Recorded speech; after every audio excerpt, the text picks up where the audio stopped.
Good morning, Algebra 2 CP students. Hopefully you are having a great morning so far. Today, what I'd like to show you is how to graph quadratic functions in standard form. I know I kind of already introduced that to you on Monday, and I do want to recap the notes very quickly, but today I'm just going to show you a couple more examples and hopefully it'll start to click in your mind. I know when I gauged the class to see how you guys were doing, a lot of you said it makes sense and seems pretty straightforward, but I definitely need some extra practice. Well, today, here's the practice. We're going to be doing 3 examples today on how to graph a quadratic function in standard form. What we established on Monday, just to recap that, is standard form, remember, is ax squared plus bx plus c. It's what we're used to seeing when we did our factoring and our quadratic formula with the solving aspect. When an equation is in standard form, we can find the vertex of that function by doing negative b over 2a to find the x-coordinate of the vertex, and then taking that value, whatever negative b over 2a comes out to be, and plugging that into the function to find the y-coordinate that matches with it.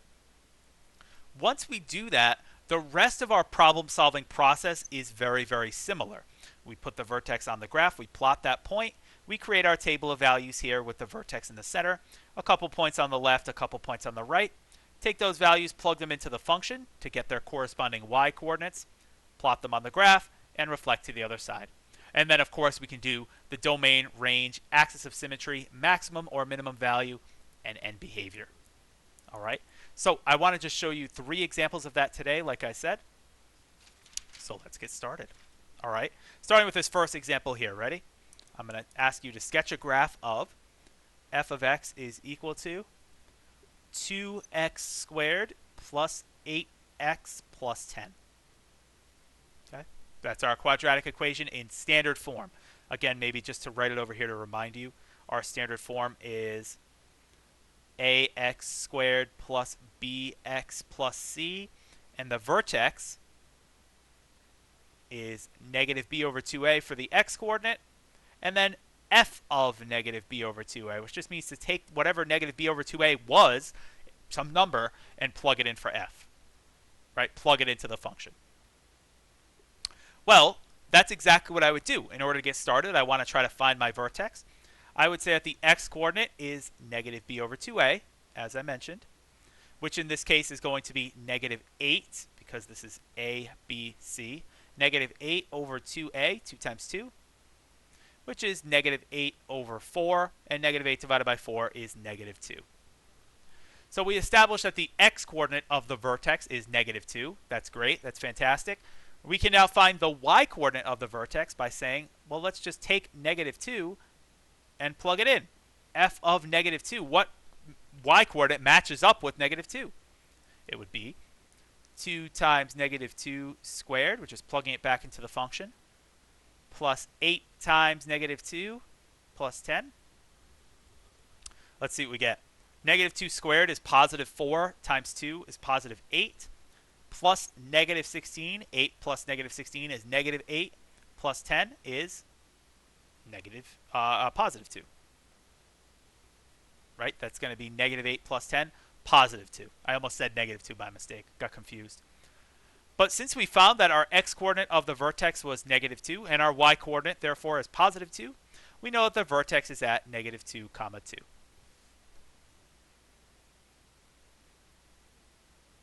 Alrighty. And now that we know that, we can go ahead and start to sketch our graph.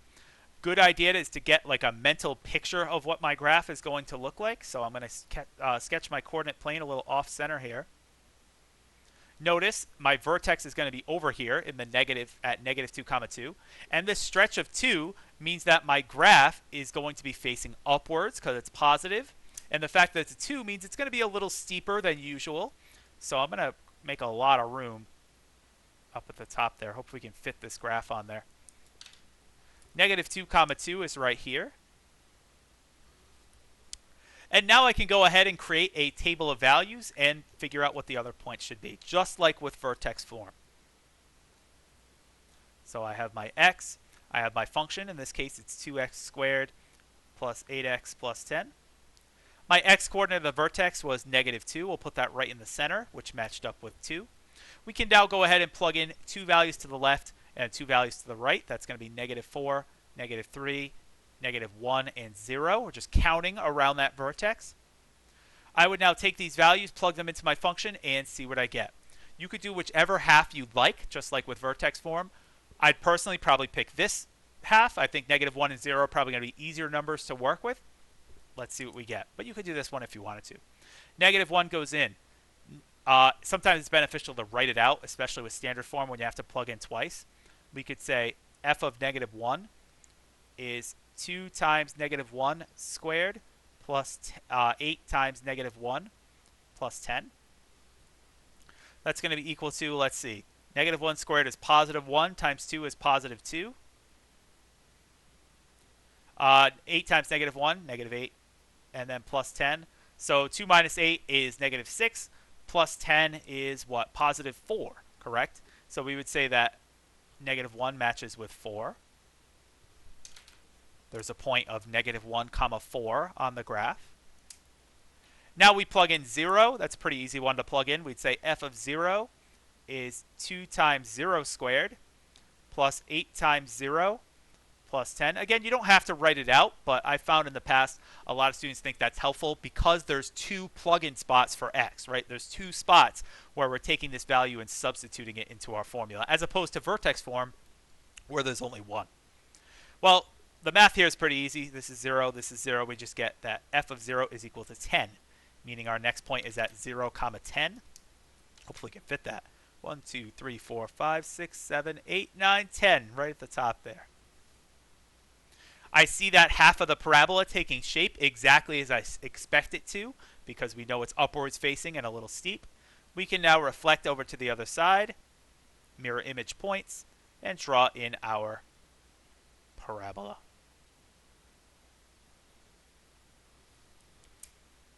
All right. And that's exactly how it's done. You can reflect in your table of values as well if you wanted to. Hopefully that made sense. We're going to do two more.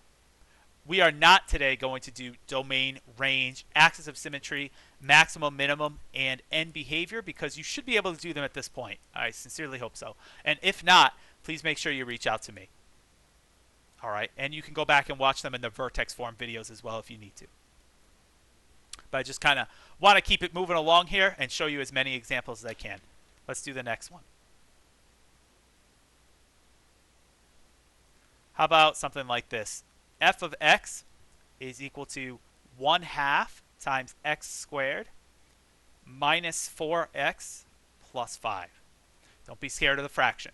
You know what happens when there's a fraction. There's no reason to be scared. It just means it's positive, so it's going to be facing up, but it's going to be a little wider than usual because it's going to be increasing slower. All right. So let's see. I would find my x-coordinate of the vertex, because that's always the first step. We need to find the vertex by doing -b over 2a. In this case, that's going to be the opposite of -4, because b is -4, so the opposite of that, over 2a is 1/2, which means we're going to get the opposite of -4, +4 over 2 times 1/2, 1, which is 4. Since we know the x-coordinate of the vertex is 4, take that value, plug it in. Let's find the y-coordinate. F of 4 is equal to 1/2 times 4 squared minus 4 times 4 plus 5. What do we get here? Let's see. 4 squared is 16, half of which is 8. Minus 16 is -8, plus 5 is -3. So that means my vertex is at the point 4, -3. It's my vertex. And again, I think about a mental picture of the graph. Let's see. 4, -3 is going to be kind of over on the right side of the graph, and it's going to be facing upwards, but not really increasing all that much because the stretch is only 1/2, right? It's going to be going up somewhat slowly in my picture. So maybe make something kind of like this so I don't waste a lot of space. We have our vertex at 1, 2, 3, 4, -1, 2, 3, right there. And again, we expect, because this a value, the stretch, is 1/2, the fact that it's positive means we should expect it going up. And the fact that it's 1/2 means it should be going up a little slower and a little wider than that parent function of x squared. So let's create a table of values and see if we're right. See, like, does that match my mental description? It certainly should. Let's find out. We have our function here, 1/2 x squared minus 4x plus 5. Our x-coordinate of the vertex was at 4. Our y-coordinate was at 3. Let's grab a couple values around that vertex, maybe 2, 3, and 5 and 6. Here I'd probably gravitate towards doing this side, just because these look like easier numbers to work with, but feel free to do the other side if you wanted to. You could certainly plug in 5, plug in 6, and reflect the other way. Nothing wrong with that. I would say here, if I take 3 and plug it in, that f of 3 is equal to 1/2 times 3 squared minus 4 times 3 plus 5. Here's the advantage of writing it out. You notice we're going to get a fraction here. I would get 3 squared is 9, half of which is 4.5, right? Or 9/2 if you want to write it that way. But 4.5 is fine. 4.5 minus 12 is going to be, let's see, I think that's negative 7.5. And then plus 5 is going to be negative 2.5. Or if you prefer it in fraction, you could say it's negative 5/2. Either way is totally fine. But that means our next point is right here.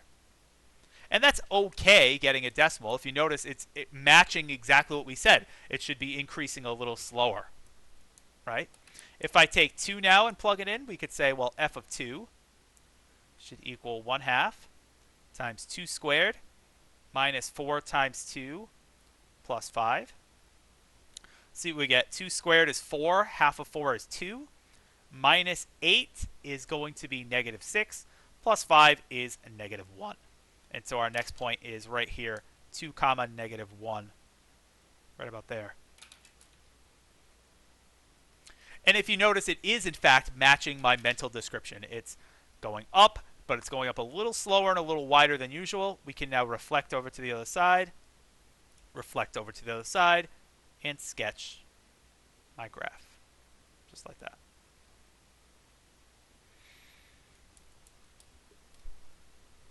Hopefully that makes sense. Yes, we can reflect in our table of values as well. I don't want to forget to do that. And then once again, we would do the domain, range, axis of symmetry, maximum, minimum, and end behavior. Okay. Hopefully we're good. Last one, and then we'll call it a day. Ready? One more to go. How about something like this? Let's do a negative stretch just to have that on there. F of x is equal to negative 3x squared plus 6x plus 4. And I will write the general form over here just so you see it again. And the vertex, ax squared plus bx plus c.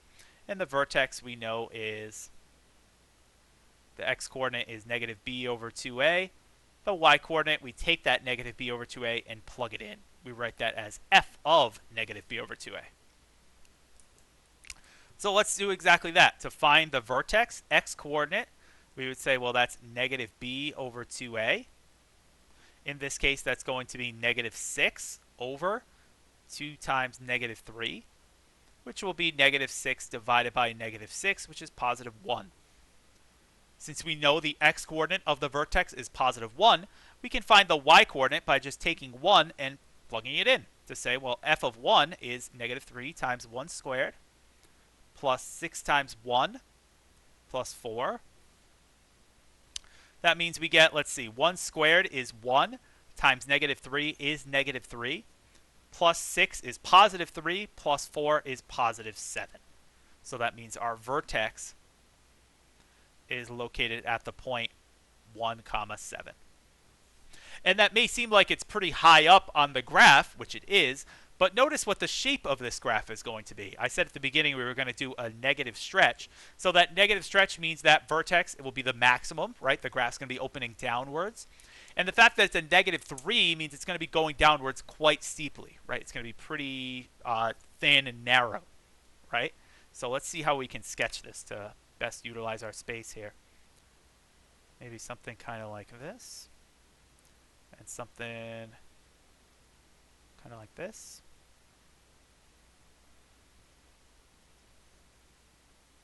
And we could say here that our vertex is at the point 1, comma 7. Here's 1, comma 1, 2, 3, 4, 5, 6, 7. Right there. We can create a table of values here to figure out what our function is going to evaluate to. We have x, we have our function, negative 3x squared plus 6x plus 4. The x-coordinate of the vertex is 1, which matched with the y-coordinate of 7. And so now we can do a couple values around that vertex. Namely, let's do 2 to the left, negative 1 and 0, and 2 to the right, 2 and 3. Let's take these values for x, plug them into my function, and see what we get. Entirely up to you which values you choose. I'd probably gravitate towards this side, but if you want to do the other side, that's fine too. You might want to stay away from the negative. Totally get it. But I like seeing 0. I'm like, ooh, that's an easy number to work with. So maybe that's what leads me towards this side. Let's do it. Doesn't matter, though, whichever one you like. I'd say f of 0 is equal to negative 3 times 0 squared plus 6 times 0 plus 4. Easy math here. That's 0, so we get just positive 4. So our next point is at 0, comma 4. 0, comma 1, 2, 3, 4. Then I can take negative 1 and plug it into my function. F of negative 1 should equal negative 3 times negative 1 squared plus 6 times negative 1 plus 4. Let's see what we get. Negative 1 squared is positive 1 times negative 3 is negative 3. Minus 6 is going to be negative 9. Plus 4 is going to be negative 5. So my last point is at negative 1, comma negative 5. That's going to be, let's see, 1, 2, 3, 4, 5 right here. That half of the parabola is exactly matching what we expect it to. Downwards facing, steep and thin, that's good. So we can reflect it over to the other side. It's always worthwhile to do that nice little mental check.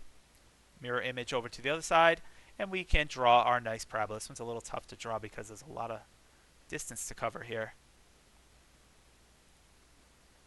It wasn't my best work, but that's not too bad. This side was pretty good. The other side, not so much. We can reflect it in our table of values as well if you want to. And by the way, if you ever feel uncomfortable with the idea of symmetry and you're not sure about that visual component, you could certainly plug in this value for x, plug in this value for y, and you would get these same exact values. So you could certainly do it algebraically as well if you don't feel comfortable about the visualization of it. All right. The last thing I want to mention is that if you happen to make a mistake with your vertex, for example, if you happen to say, for whatever reason, you mix up the negatives here, and you said that your vertex was at negative 1, so like over here. When you start plugging in values, you would get, if you plug in values on this side, you would get values for y that are like way down here, because that's where they would be. And so if you start seeing that in your table of values, that would be a great indication that, hey, maybe I made a mistake with my vertex, right? Maybe I didn't put the right vertex, because I'm getting y coordinates that are like in the negative 30s and 40s, and that shouldn't be the case. Okay? Whenever I give you a problem, I will try to make sure it's pretty decently centered on the coordinate plane. I always try to make it fit within a 10 by 10 block, so that works out well for you. Okay? Again, I'm not going to do the domain, range, axis of symmetry, maximum, minimum, or end behavior, because you should be able to do those on your own right now. You certainly will be able, or you will be expected, rather, to do them on an assessment. Sorry, I had a little brain fart there. Should be expected to do it on an assessment for any problem. And if you can't, then please go back and watch the vertex form video, or just let me know, and we'll try to work that out together. Thank you so much for your attention and focus today. Please practice the problems on Google Classroom as well. Best of luck, and I'll see you guys later. Thank you.